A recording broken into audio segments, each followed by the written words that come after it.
Transformação. Seção 11. Iniquidade, transgressão e pecado. Vendidos para a escravidão. A raça humana foi trocada ou vendida como escravos por Adão e Eva. Escravidão para pecar e com ela um sentimento de separação de Deus. Foi estabelecido um padrão. José e Israel foram vendidos como escravos no Egito. Israel e Judá foram vendidos como escravos na Babilônia, porque as pessoas se afastaram de Deus e seguiram seus próprios caminhos. No Salmo 51, versículo 5, Davi expressou assim: Eis que fui moldado na iniquidade, e em pecado minha mãe me concebeu. A boa notícia é que Jesus, o segundo Adão, trouxe a redenção e a reconciliação para toda a humanidade. Ninguém precisa mais se sentir separado de Deus. A palavra viva de Deus. Hebreus capítulo 4, versículo 12, diz: Pois a palavra que Deus fala e está viva e cheia de poder, tornando-a ativa, operativa, energizante e eficaz. É mais afiada do que qualquer espada de 2 gumes, penetrando na linha divisória do sopro da vida, que é a alma, e do espírito, que é imortal, e das articulações e medula, das partes mais profundas da nossa natureza, expondo, peneirando e analisando e julgando os próprios pensamentos, motivos e propósitos do coração. Existem 3 áreas em que a palavra viva de Deus é ativa em nós quando ele provoca a transformação.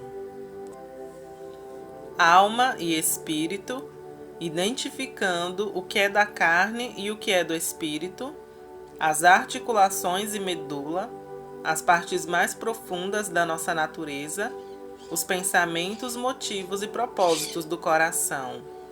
No Salmo 139, versículo 23 e 24, diz: Sonda-me profundamente, ó Deus, e conhece o meu coração. Prove-me e conheça os meus pensamentos ansiosos. E veja se há em mim algum caminho ofensivo e me conduza no caminho eterno. Deus usa as provações que enfrentamos para trazer coisas à superfície, para que possamos vê-las e lidar com elas em nossas vidas. Iniquidade, transgressão e pecado.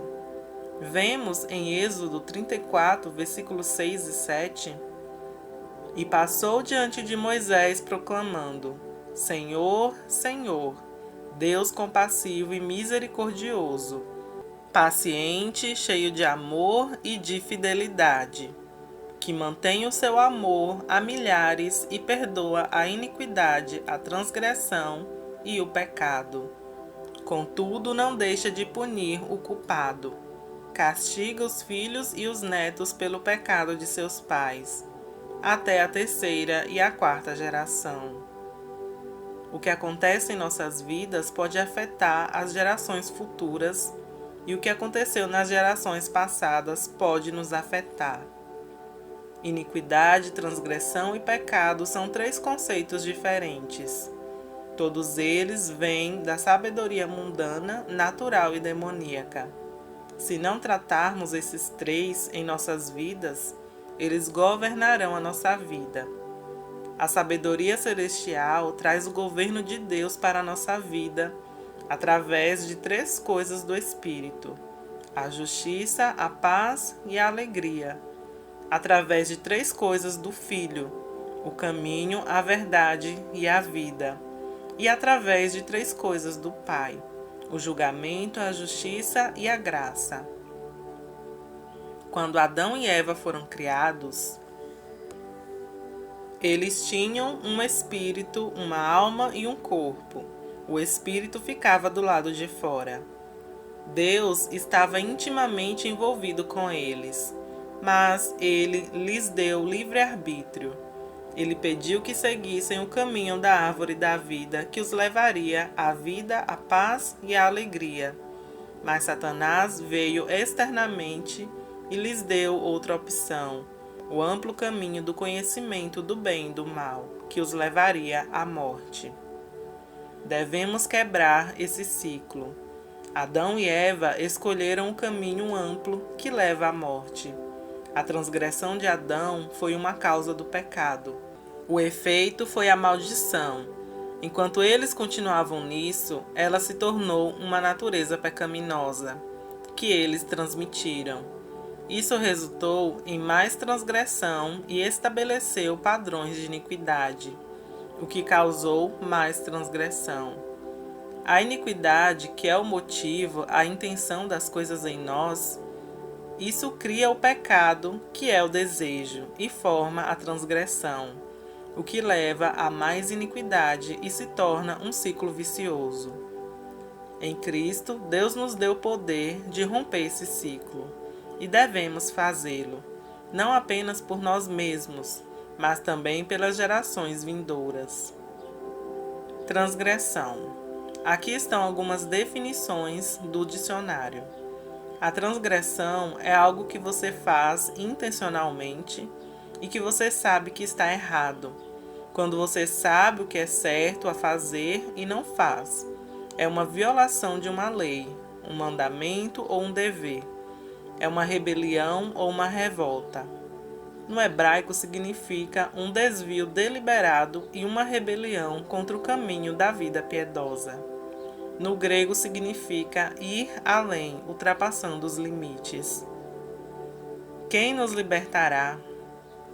Em Romanos 5, versículo 14, versículo 18 e 19, diz: Todavia a morte reinou desde o tempo de Adão até o de Moisés, mesmo sobre aqueles que não cometeram pecado semelhante à transgressão de Adão.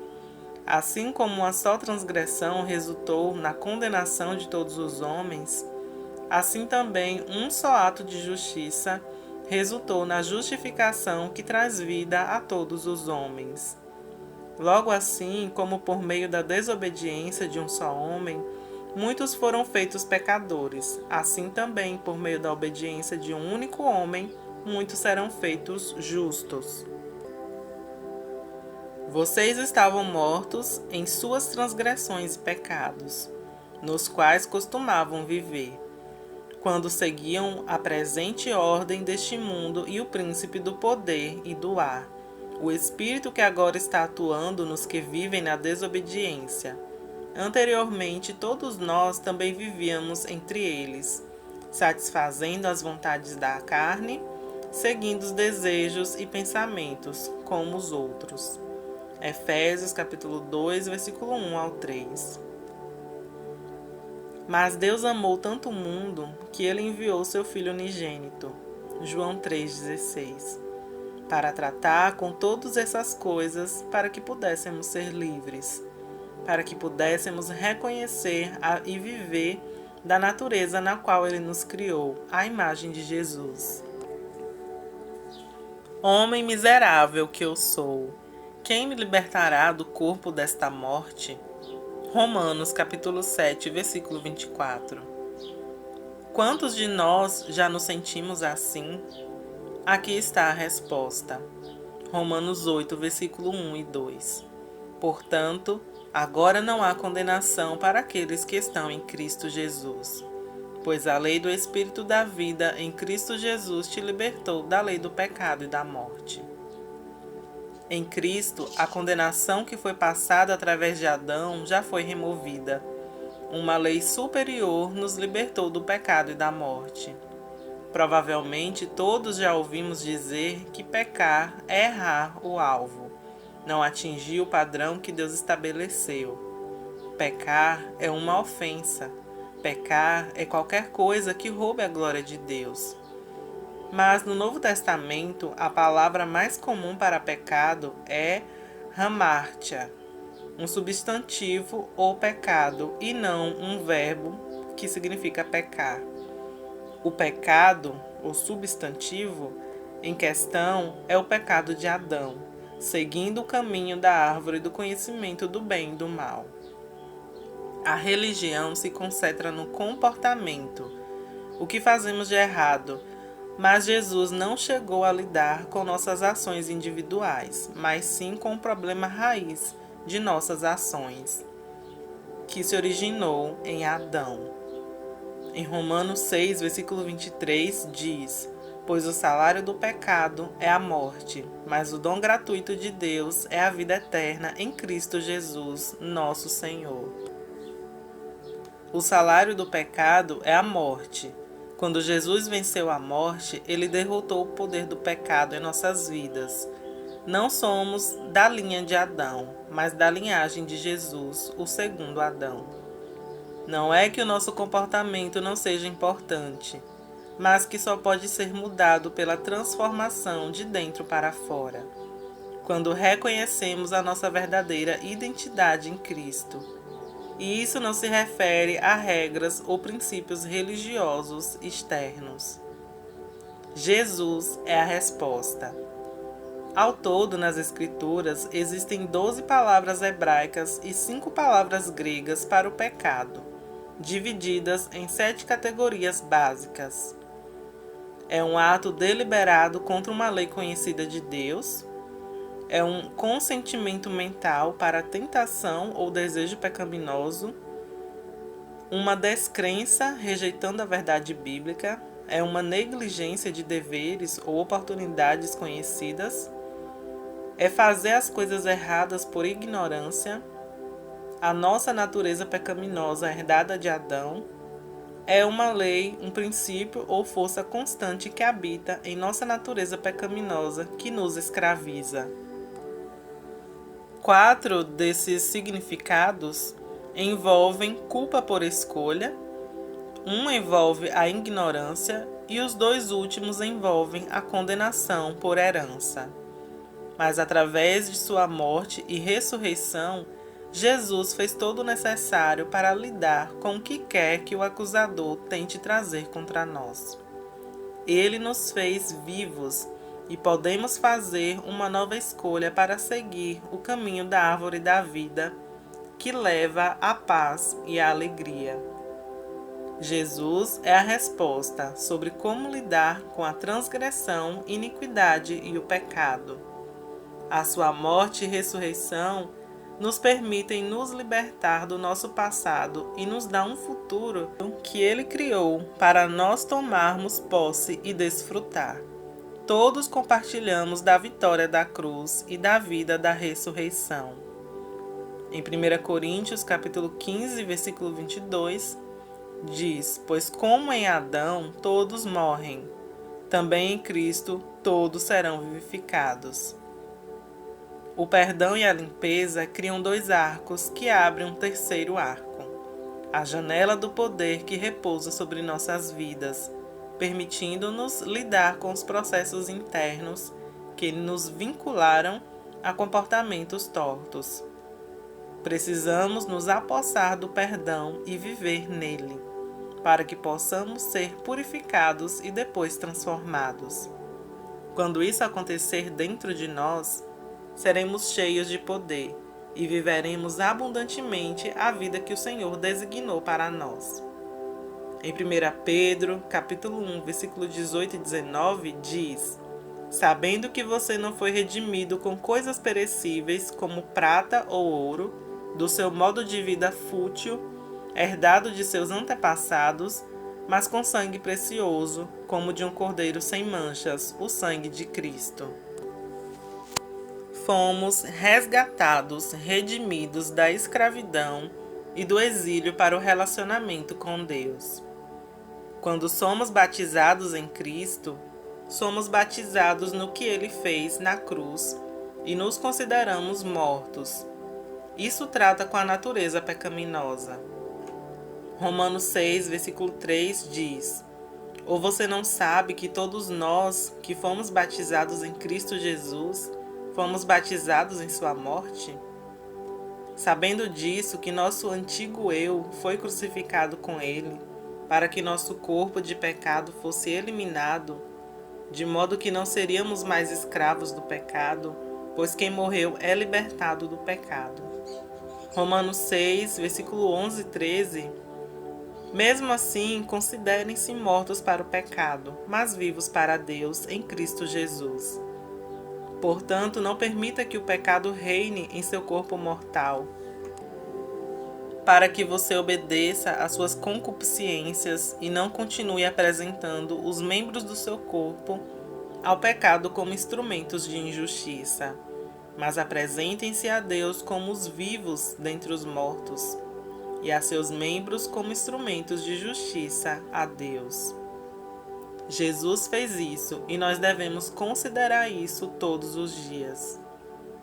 Gálatas capítulo 2, versículo 20 diz: Eu fui crucificado com Cristo, e já não sou eu quem vive, mas Cristo vive em mim.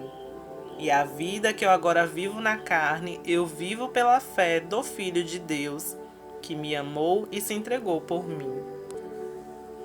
Podemos tratar com a transgressão ou pecado. Eles são purificados e perdoados pelo sangue de Jesus. Tratamos com a natureza pecaminosa. Nos consideramos mortos pela cruz e pela morte de Jesus.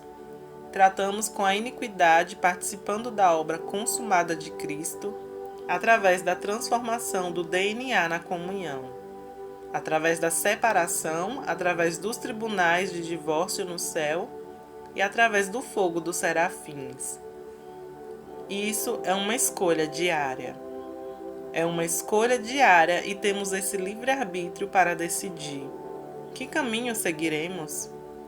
Se alguém quiser vir após mim, deve negar a si mesmo, tomar a sua cruz diariamente e me seguir. Mateus, capítulo 16, versículo 24. Escolhemos a redenção diária, permitindo que Deus nos guie e nos direcione.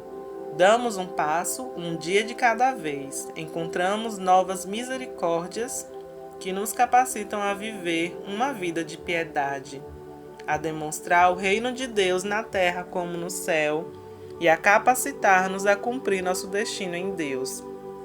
Nós escolhemos a vida.